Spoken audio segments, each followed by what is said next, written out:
জামায়াত এবং বিএনপি দীর্ঘদিন একসাথে পথ চলা, আন্দোলন সংগ্রাম সব কিছু করা। এই বিএনপি জামায়াতের লক্ষ্য ও উদ্দেশ্য কিন্তু একই, এবং সেই লক্ষ্য উদ্দেশ্যের একটি সফলতা হচ্ছে হাসিনা সরকারকে বিদায় করা, দেশ থেকে বিতাড়িত করা। এখন যে স্বাধীন বাংলাদেশ, সেই বাংলাদেশের নির্বাচনকালীন সময়ে রাজনৈতিক প্রতিপক্ষ হিসেবে বিএনপি এবং জামায়াত উভয়ের মুখোমুখি অবস্থান করছে প্রতিপক্ষ হিসেবে। কিন্তু আমি বলবো যে এই প্রতিপক্ষ হিসেবে যদি গণ্য করেও থাকেন, বিএনপি এবং জামায়াত উভয়কেই বলছি, আপনাদের মনে রাখা উচিত যে আমরা দীর্ঘদিন একসাথে কাজ করেছি, একসাথে চলেছি, আমাদের লক্ষ্য উদ্দেশ্য এক। অতএব শুধুমাত্র রাজনৈতিক কারণে আমরা কেউ কিন্তু অতি বাড়াবাড়ি করে ফেলছি। বিশেষ করে কর্মী সমর্থকরা যা শুরু করেছে, এটা একেবারেই মেনে নেওয়ার মতো না। আমি বলবো কি যে আপনারা প্রত্যেকেই, উভয় দলকেই বলবো, সম্মান রেখে, রাজনৈতিক শিষ্টাচার রেখে যেটুকু বলার, রাজনৈতিক প্রতিপক্ষ হিসাবে যেটা রাজনীতির ভাষা, সেই ভাষা ব্যবহার করুন। কোনো হিংসা, একেবারে নোংরা ভাষায় আক্রমণ করা, অথবা এই যে সংঘর্ষের দিকে যাওয়া, এটা যেন কখনোই না।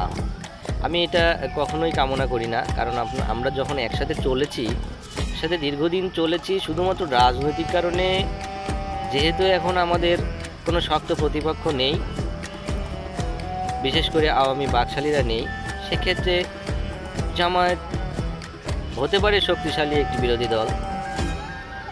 আর সেই লক্ষ্যে আমরা যেহেতু কাজ করে যাচ্ছি, এটা মাথায় রাখতে হবে। কিন্তু সাধারণ কর্মী সমর্থক বা মূর্খ যারা আছে, তারা অনেকেই কিন্তু এই বিষয়টাকে ভালোভাবে অ্যানালাইসিস করতে পারছে না। যে কারণে আমি দেখতে পাচ্ছি হিংসা, হানাহানি এবং নোংরা ভাষায় একে অন্যকে আক্রমণ করে যাচ্ছে।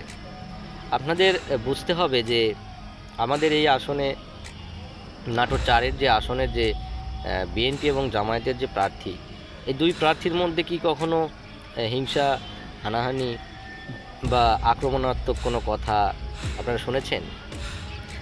ওনাদের দুইজনের কিন্তু যথেষ্ট মিল আছে, কারণ ওনারা সেই পর্যায়ে আছেন, ওনারা বুঝতে পারেন যে রাজনীতিটা কি। রাজনীতিকে আমরা যদি উপলব্ধি করতে না পারি, আমরা যদি আমলে নিতে না পারি, তাহলে কিন্তু এই দেশটা হতে পারে যে আবারও আমাদের স্বাধীনতা হরণ হয়ে যেতে পারে, হাতছাড়া হয়ে যেতে পারে সমস্ত অর্জন। অতএব এমন পর্যায়ে পৌঁছাবেন না, বা এমন কথাবার্তা, এমন পোস্ট করবেন না যাতে আমাদের মধ্যে একটা দ্বন্দ্ব তৈরি হয় এবং সেই দ্বন্দ্ব অত্যন্ত ভয়াবহ আকার ধারণ করে।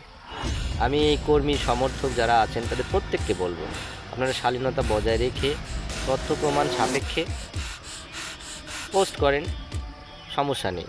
রাজনীতি করেন, রাজনৈতিক বক্তব্য দেন, তবে অবশ্যই সবাইকে যার যার জায়গা থেকে অপরজনকে সম্মান দিয়ে, শ্রদ্ধা করেই কিন্তু কথা বলতে হবে। আমরা বিএনপি এবং জামায়াত কেউ কারো শত্রু নয়, আমরা শুধুমাত্র রাজনৈতিক প্রতিপক্ষ। আমরা কখনোই শত্রু খেলা খেলব। আমি উভয়ের কাছেই প্রত্যাশা করি যে আমরা কেউ কখনো শত্রু খেলা করব না। আমরা শুধুমাত্র রাজনৈতিক প্রতিপক্ষ হিসাবে আবির্ভূত হব এবং সুন্দর সুস্থ পরিবেশে আমরা একটি নির্বাচন করব। সেই নির্বাচনে আমরা অত্যন্ত আনন্দ ঘন পরিবেশেই করতে চাই, এবং আমরা যে রায় জনগণ দেয়, সেই রায়কে আমরা মেনে নিতে চাই। এটাই হচ্ছে আমাদের প্রত্যাশা। আমরা মিলেমিশে কাজ করব, এবং বাকশালীদের প্রশ্নে আমরা কিন্তু সবাই এক, সব সময়। এটা কিন্তু এর মধ্যেও কিন্তু অনেকবার প্রমাণ হয়ে গেছে। তো এটাই সবার কাছে প্রত্যাশা, কর্মী সমর্থকদের, বিএনপি এবং জামায়াতের কর্মী সমর্থকদের কাছে প্রত্যাশা, আপনারা সবাই যার যার অবস্থান থেকে শালীনতা বজায় রেখে, শত্রু না খেলে, শুধুমাত্র রাজনৈতিক প্রতিপক্ষ মনে করে আপনারা আপনাদের কর্মকাণ্ড পরিচালনা করবেন, এই প্রত্যাশা রাখবো সবার কাছে।